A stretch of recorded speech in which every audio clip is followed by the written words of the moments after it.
Halo semuanya, gimana pada sehat ya? Kali ini channel R2 akan membedah film The Expendables 1. Film ini bergenre aksi trailer produksi Amerika Serikat tahun 2010 yang disutradarai oleh Sylvester Stallone. Sylvester Stallone atau Babang Rambo juga merupakan aktor utama di film ini. Aktor yang sukses memerankan tokoh Rambo ini meskipun sudah nampak tua, namun kemampuan aktingnya masih jago dan tentunya masih maco bro. Selain Sylvester Stallone, film ini dibintangi oleh aktor-aktor ternama antara lain Jason Statham, Jet Li, Dolph Lundgren, dan lain-lain. Oke, kembali lagi ke cerita film tadi. Film ini secara umum mengisahkan tentang sekelompok tentara elit bayaran yang direkrut oleh CIA untuk memuluskan operasinya, yaitu menggulingkan seorang diktator Amerika Latin. Bagaimana kisah selanjutnya? Cus Markucus, kita langsung bedah filmnya.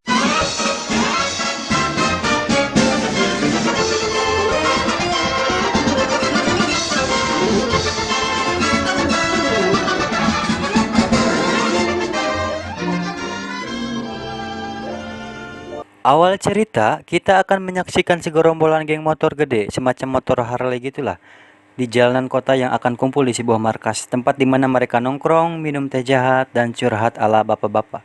Lalu kita disuguhkan dengan tulisan expendable di salah satu motor mereka. Scene lalu beralih ke sebuah lautan lepas di mana ada sebuah kapal pesiar yang ukurannya lumayan besar yang sedang berlayar di tengah lautan Somalia. Usut punya usut, ternyata kapal itu milik para perompak Somalia yang tengah menculik orang-orang Amerika. Pimpinan perompak membuat sebuah video tanda peringatan kalau mereka sudah terlalu lama dan terlalu jengah menahan para tahanan itu. Intinya, si perompak itu butuh uang tebusan. Dia juga mengancam kalau uang tebusan itu tak kunjung datang. Melalui video itu, para tahanan itu akan dieksekusi. Saat pimpinan perompak mengacungkan pedangnya untuk memenggal salah satu tahanan, tiba-tiba tentara elit datang dan melemparkan sebuah tas dari atas kapal dengan siap menembak semua para perompak itu. Merasa terancam, akhirnya pimpinan perompak itu menyuruh anak buahnya agar menahan diri untuk tidak bergerak. Singkat cerita, akhirnya mereka berdialog dari jarak jauh. Si pimpinan perompak nanya, itu dalam tas isinya apa? Lalu Barney, pimpinan expendable, jawab kalau itu uang tebusannya berjumlah 3 juta dolar untuk 3 tahanan. Namun si perompak maunya 5 juta dolar. Karena tingkah serakahnya si perompak, akhirnya Barney dan timnya menggulung habis semua perompak itu. Pasca kejadian itu terjadi konflik internal antara Yin Yang dan Gunnar Johnson. Sebelumnya, Gunnar adalah penyebab hampir gagalnya operasi itu karena melakukan tindakan gegabah dengan menembakkan rudal kepada pimpinan perompak tanpa instruksi dari Barney. Selanjutnya, Gunnar bikin ulah lagi, yaitu dengan rencana nyelenehnya, ingin menggantung salah satu perompak yang sudah mati.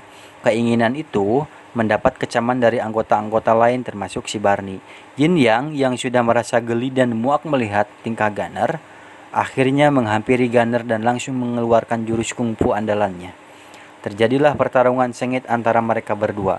Barney yang sedari tadi melihat pertarungan itu yang seharusnya tak terjadi, akhirnya dia turun tangan sebelum Gunnar membunuh Yin yang sudah dalam posisi terkunci oleh si Gunnar.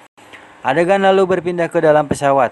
Di sini Barney yang juga merupakan pilot pesawat menanyakan kabar Gunnar kepada Lee yang juga merangkap sebagai asisten pilot. Melihat kondisi emosional Gunnar yang sudah stabil, akhirnya Lee mendatangi Gunnar dan mengembalikan pisaunya yang saat pertarungan tadi akan digunakan untuk melukai Yin. Mendengar Gunnar sudah sadar, Barney pun senang. Timnya kembali kompak, lalu mereka berdua bersulang minum teh jahat. Sekembalinya pulang dari misi tadi, terlihat Lee yang sudah lama tak jumpa dengan kekasihnya, akhirnya dia menemuinya. Namun nahas, pertemuan yang seharusnya membuat Lee bahagia tinggallah cerita. Lee yang sedari tadi ngobrol dengan pacarnya itu, di depan rumahnya, tiba-tiba ada sosok pria lain yang memanggil nama pacarnya dari dalam rumah. Di situ Lee baru sadar kalau ternyata selama ini pacarnya itu menyimpan laki-laki lain alias pacarnya ini selingkuh. Lee pun pergi. Ya ngapain di sana ya? Sebelum pergi, Lee sempat mengingatkan pacarnya agar hati-hati terhadap simpanannya itu. Singkat cerita, Lee pun pergi ke base camp di mana ia selalu ngumpul dengan anggota-anggota lain.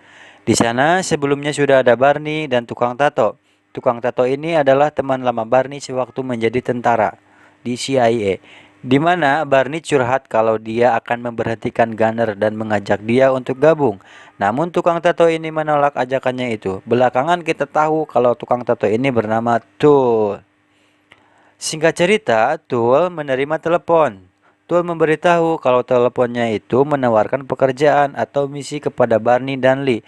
Lalu Shin berpindah ke suatu daerah bernama Pulau Vilena yang dipimpin oleh militer yang otoriter bernama Jenderal Garza.